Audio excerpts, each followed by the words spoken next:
ಸರೋಜ, ಇದೇನು ಮನೆಯಲ್ಲಿ ಇದೆ? ಸರೋಜ, ಎಲ್ಲ ಕೆಲಸಗಳು ಬಹು ಬೇಗ ಮುಗಿದಂತ ಕಾಣಿಸ್ತದೆ. ಹೌದು ರೀ, ನೀವು ಬೆಳಗ್ಗೆ ಎದ್ದ ಹೋದ ತಕ್ಷಣ ನಾನು ಎಲ್ಲಾ ಕೆಲಸವನ್ನು ಮಾಡಿ ಮುಗಿಸಿಬಿಟ್ಟೆ. ನಿಜಕ್ಕೂ ಈ ಸುಭಾಷಿನ ಬಾಳಿಗೆ ಭಾಗ್ಯ ದೇವತೆ ಆದೆ ಸರೋಜ. ಅತ್ತಿಗೆ ತೀರಿಕೊಂಡ ನಂತರ ಮನೆಯ ಸ್ಥಿತಿ ಹೇಗೋ ಅಂತ ಆಲೋಚನಿಸುತ್ತಿದ್ದೇನೆ. ನನಗೆ ಯಾವ ಚಿಂತೆ ಇಲ್ಲದಂತೆ ಮನೆಯನ್ನು ನಿಭಾಯಿಸುತ್ತಿರುವುದು ಕಂಡು ತುಂಬಾ ಸಂತೋಷವಾಗಿತ್ತು ಸರೋಜ, ತುಂಬಾ ಸಂತೋಷವಾಗಿತ್ತು. ರೀ, ಬರೀ ನನ್ನನ್ನು ಹೊಗಳುವುದರಲ್ಲೇ ಸಂತೋಷ ಪಡಿಸುತ್ತೀರಾ? ನಾನು ಹೊರಡಲ್ಲ. ಎಲ್ಲಿಗೆ ಹೊರಟಿರುವೆ ಚೆನ್ನ? ರೀ, 3 ದಿನದಿಂದ ಕೊಳಾಯಿಗೆ ನೀರು ಬಿಟ್ಟಿಲ್ಲ. ಅದಕ್ಕೆ ಹೊಳೆ ದಂಡಿಗೆ ಹೋಗಿ ಬಟ್ಟೆ ತೊಳೆದುಕೊಂಡು ಬರ್ತೀನಿ. ಬಟ್ಟೆ ತೊಳೆದಕ್ಕೆ ಹೊಳೆ ದಂಡಿಗೆ ಏಕೆ? ನಮ್ಮ ತೋಟದಲ್ಲಿ ತೊಳೆಯಬಹುದಲ್ಲ, ಅಲ್ಲಿಗೆ ಹೋಗೋಣ ನಡಿ. ಹಾಗಲ್ರಿ ನಾನು ಹೇಳೋದು, ಪಕ್ಕದ ಮನೆಯಲ್ಲಿ ಸುಶೀಲಕ್ಕನು ಒಬ್ಬಳೆಯಾಗಿದ್ದಾಳಂತೆ. ಅದಕ್ಕೆ ಆಕೆ ಜೊತೆ ಹೋಗಿ ಬಟ್ಟೆ ತೊಳೆದುಕೊಂಡು ಬರ್ತೀನಿ. ಹಾಗಿನಿಂದ ಹೊರಡಂತ ಕೇಳಿದರೆ ನಾನೇನು ಮಾಡಲಿ? ಈ ಪತಿರಾಯನಿಗೆ ಸಿಹಿ ಮುತ್ತುವನ್ನು ಕೊಟ್ಟು ಹೋದ್ರೆ ಮಾತ್ರ ಕಳಿಸಿಕೊಡುತ್ತೇನೆ. ಆಯ್ತು ರೀ, ನಿಮ್ಮ ಸಂತೋಷವೇ ನನ್ನ ಸಂತೋಷ.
ನಾ ಹೋಗಿ ಬೇಗ ಬಂದ್ಬಿಡ್ತೀನಿ. ಆಯ್ತು.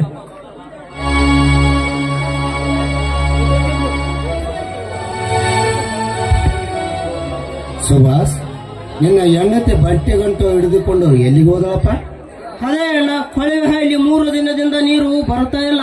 ಒಳಗೆ ಬಟ್ಟೆ ತೊಳೆದುಕೊಂಡು ಬರಲು ಹೋಗಿದ್ದಾಳೆ ಅಣ್ಣ. ಅಲ್ಲಪ್ಪ, ಬಟ್ಟೆಯನ್ನು ತೋಟದಲ್ಲಿ ತೊಳಿಬಹುದಿತ್ತಲ್ಲ, ಅವಳನ್ನು ಒಳಗೆ ಏಕೆ ಕಳಿಸಿದಿ? ಪಕ್ಕದ ಮನೆಯ ಸುಸಲಕ್ಕ ಒಬ್ಬಳೆ ಆಗಿದ್ದೀನಂತ ಹೇಳಿದಕ್ಕೆ ಅಕ್ಕಪಕ್ಕ ಮನೆ ಜೊತೆ ಆಗಿ ಹೋಗಿದ್ದಾರೆ ಅಣ್ಣ. ಕಾಲ ಕೆಟ್ಟೋಗಿದೆಪ್ಪ. ಹೆಣ್ಣು ಮಕ್ಕಳು ಎಲ್ಲಿಗಂದ್ರೆ ಅಲ್ಲಿಗೆ ಕಳಿಸೋದಕ್ಕೆ ಯೋಗ್ಯತೆ ಆಗ್ತದೆ ಸುಭಾಷ್. ಸರಿ, ಸ್ವಲ್ಪ ಕುಡಿದಕ್ಕೆ ನೀರು ತೆಗೆದುಕೊಂಡು ಬಾರಪ್ಪ. ಆಯ್ತಣ್ಣ.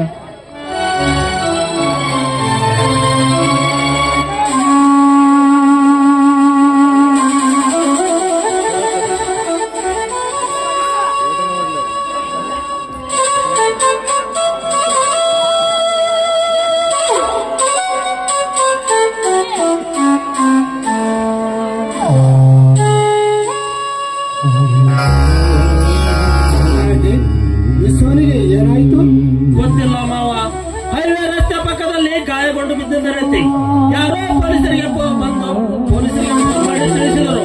ಹೋಗಿ ನೋಡಿದ್ರೆ ನಮ್ಮ ವಿಶ್ವ ಸ್ಟೇಷನ್ಗೆ ಯಾಕೆಂತ ಇಲ್ಲಿಗೆ ಕರೆದುಕೊಂಡು ಬಂದಿದ್ದೇನೆ. ಎಂತ ಸ್ಥಿತಿಗೆ ಬಂದನಲ್ಲ ನಮ್ಮ ವಿಶ್ವ. ಇವನನ್ನು ಈಗ ಹೊಡೆಯೋದಕ್ಕೆ ಯಾರ ಮೇಲೆ ಇತ್ತಪ್ಪ ಅಂತ ದ್ವೇಷ.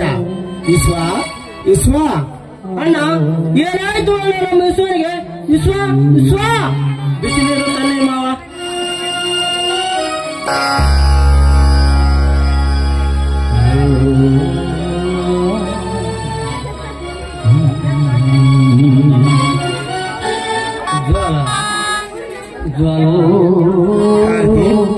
ಯಾವ ಹುಡುಗಿಯ ಹೆಸರು ಕನವರಿಸ್ತಿದ್ದಾನಲ್ಲ?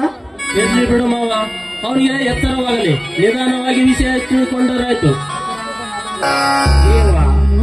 ಏನಪ್ಪ ನಿನ್ನ ನೀಲೆ, ನಮ್ಮ ಮನೆಯವರ ಹಣೆ ಬರ ಇಷ್ಟ ಯಾಕೆ ಕಟು ರೀತಿಯಿಂದ ಬರೆದಿರುವೆ? ನಾನು ಯಾವ ತಪ್ಪು ಮಾಡಿದ್ದೇನೆ ಎಂದು ನನ್ನೊಂದಿಗಿಂತ ಶಿಕ್ಷೆ ಕೊಡ್ತಿದ್ದೀಯ ತಂದೆ.